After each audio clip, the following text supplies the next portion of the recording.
শনিবার রাতে বিশালগড় অগ্নি নির্বাপক দপ্তরের অফিসে প্রণব রায় নামে এক যুবক বলেন, বিশালগড় মোটর স্ট্যান্ডে এক ব্যক্তি পড়ে রয়েছে। সেই খবর শুনে দপ্তরের কর্মীরা ঘটনাস্থলে ছুটে গিয়ে কোনো কিছু পায়নি।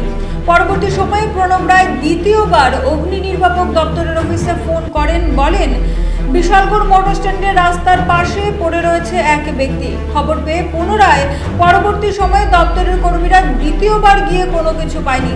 অভিযোগ, জরুরি পরিষেবা প্রদানকারী এই দপ্তরের কর্মীদের এইভাবে হয়রানির শিকার করলে কিভাবে চলবে।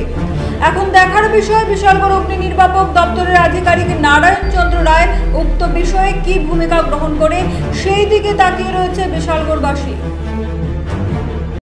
আমাদের বিশালগঞ্জ ফায়ার স্টেশনে একটা রানিং কলার প্রণব রায়, তাই উনি বলে গেলেন যে স্ট্যান্ডের এখানে নাকি একজন লোক পড়ে রয়েছে।